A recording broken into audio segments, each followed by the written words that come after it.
Okay, so this is the project bag for my Yulemas cast on, which is going to be the paint pan socks. I am filming this the day before I cast it on, just so I don't have to worry about thinking about it tomorrow when I really just want to knit on them. So what we have in here is one skein of that pink yarn I hand dyed myself, my cardboard foot cutout, my circular 2.5mm needles, my DPN ones as well are supposed to be in here, and then all of the yarns that I have used to make socks this year. So the paint pan socks are a colorwork pair of socks, and each section of colorwork uses, I believe the pattern says 2 to 4. So I'm going to say that each one probably uses about 2, and that she's saying 2 to 4 so that you have enough to do both socks. Not 100% certain. Don't quote me on that, I don't know yet. So this is everything I have right here. Technically this one was not used for a pair of socks, but okay, so pardon the interruption. But this is everything I have. So according to all of my measurements and my gauge and everything, I should only need 6 of the pattern repeats for my foot. And since the pattern is charted for 12 repeats, I might as well do the other 6 in the leg. Which means that I need 12 colors if I want my socks to match, or 24 if I don't care about them matching. Now, this math sounds like it would make them perfect for an advent set. Whether that is a 12 or a 24, and whether or not you get the full skein. Because it's probably a better idea for you to do a full skein of a solid color. Anyway, that's not what I'm doing. I'm using my scraps from 2020. And we'll see. So I'm looking at all of my options for the color work, and I'm noticing that without even having to turn it black and white, a lot of these are definitely the same sort of tone. So I know that you only ever work 2 colors at once, so the main color and then one of these. So I know that it's not going to affect it a whole bunch. Yzma, please stop chewing on the packing tape. To have a lot of the contrast colors be very similar in tone, but it bothers me because I wanted these to look very eclectic. So this is all of the scrap partial skeins that I have going on. If you give me 1 second, I will grab my prepared skeins of yarn. Okay, so these 2 are Catnips, both of which are full skeins. These ones are going to be my Valentine's Day socks next year, and these are going to be a pattern I found that's called Wandering Rose, which is a pattern inspired by rose quartz from Steven Universe, which is very interesting, and I'm very excited to mess around with that. This is some yarn that I dyed myself earlier this year. I didn't film this one because I didn't think about it. This one is also a full skein. I just caked it really tightly because I was experimenting with a hand caking method. Obviously, I'm not good at tensioning it by hand.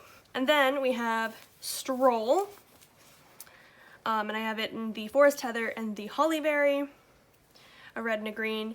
Again, darker tones, so might not work out. Oh, same thing, different dye lots. This is Patton's Croix Gentry Gray. I forgot that I had that little nugget in there. So that adds in 5 more colors. So I am not entirely sure. I'm thinking that ultimately, in a perfect world, I would pull out all of the solid colors and do it like that. So that leaves me with 1, 2, 3, 4, 5, 6, 7, 8, 9, 10, and 11. So I could find one more that it's easy to get into, or a scrap, and I could have it be all variegateds and all tonals. I'll be right back. Okay, so I have 2 leftover options and 3 that I would have to break into a full skate, which, as you can tell, I'm not above. So I was attempting to keep everything in this sock machine washable, and that's why I didn't go for this one. This is Knit Crate Yarns, I believe Vita Lana Ambient in the colorway Jungle Walk, and I just finished a pair of Christmas tree socks for myself in this yarn, and it's non-superwash. This one, I was also trying to keep them all wool bases. This one is a bamboo and acrylic one, and I used this to make my mom a pair of Christmas socks. So that's why I wasn't really wanting to use these scraps.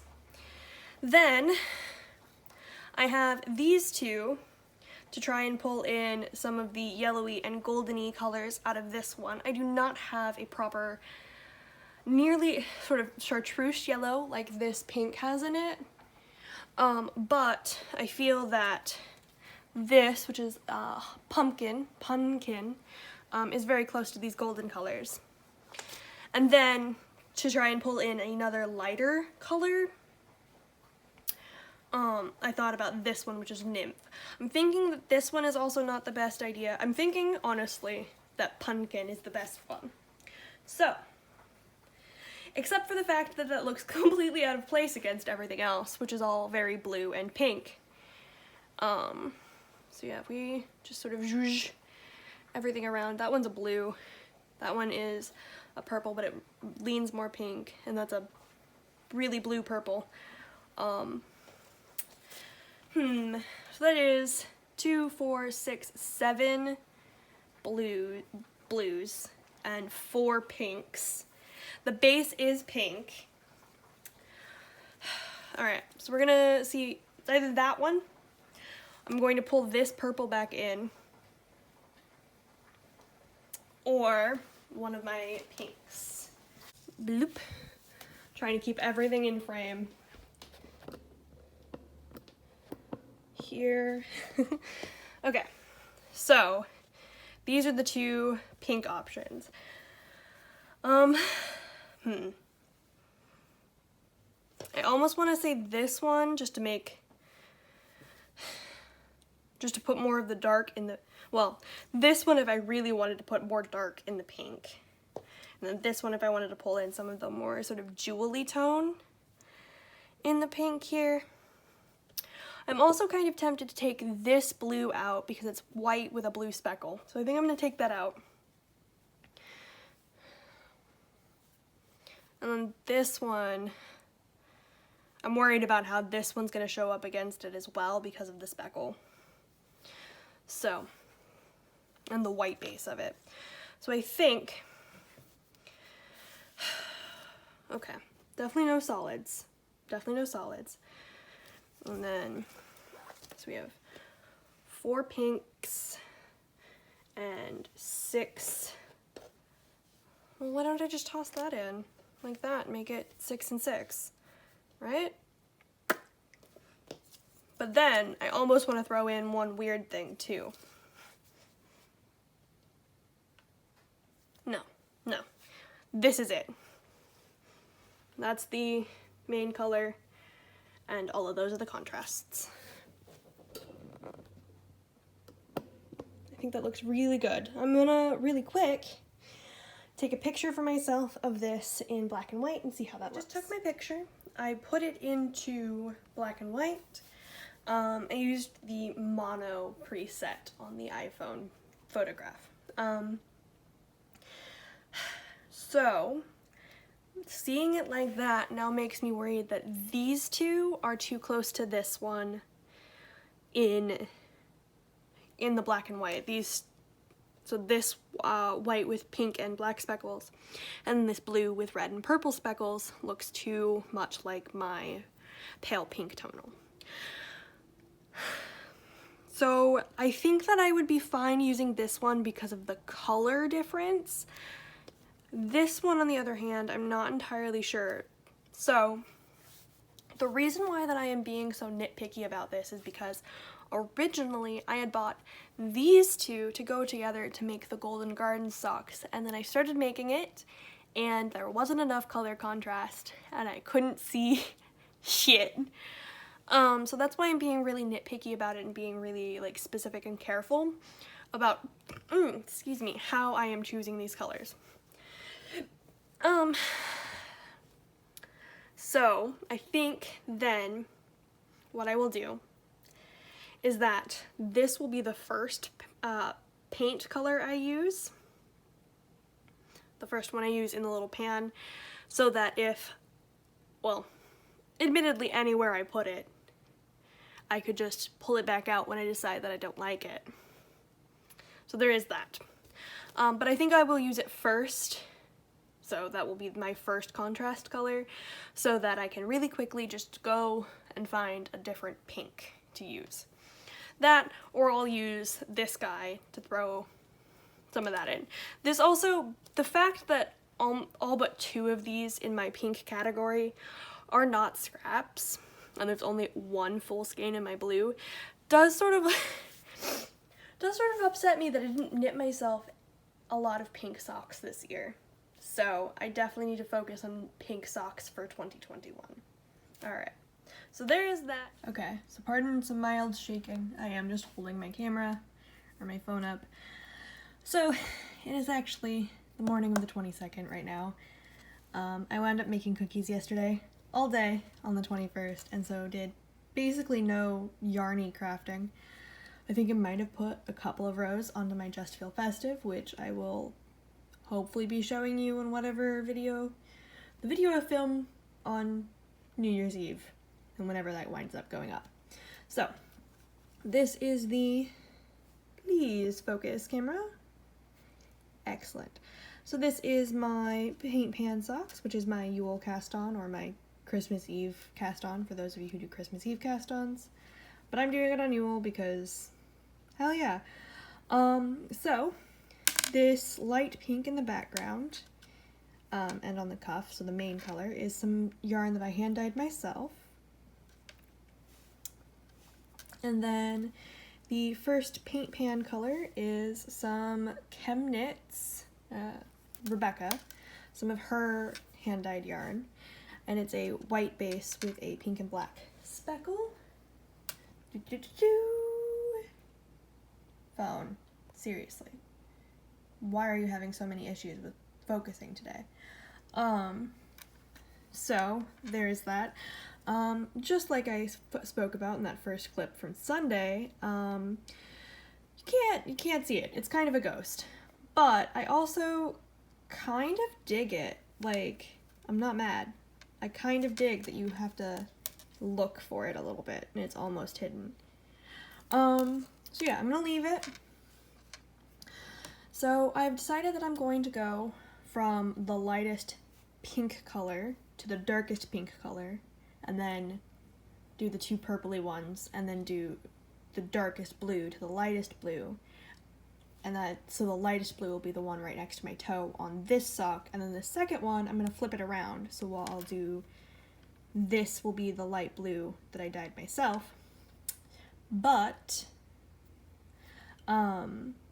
originally I was going to work these socks concurrently, so not two at a time, because I don't have any big enough, I don't have any cords big enough to do magic loop, and I also only have this one 9-inch, and I am very afraid that I am not tensioning this correctly. I feel like my floats look pretty good. They look not overly loose and not overly tight. I feel like there's only minor sort of buckling here and there. That spot looks like it might be a little tight. but you know, overall I'm decently proud of it for my first color work. So I will be working them one at a time, which will, of course, double the amount of time I originally thought I was going to get these done in. So my original timeline of working concurrently, I thought I was going to get them done on like January 2nd, January 3rd. So this now puts me middle of January to have these done, but I'm enjoying it. I'm having a lot of fun. So I am going to put this little guy, which is a hand-blown glass seal that one of my friends, Chandelier, if you have watched me through most of Vlogmas, at the very least, you've heard me talk about him. He brought this back from Japan for me one time back in high school, and I absolutely love it. And he has not had any true purpose until earlier this year when I was like, oh my god, he'd make the perfect progress keeper for my knitting. So, alright. Thank you guys so much for hanging out with me for all of Vlogmas, Yule vlogs, whatever you want to call them.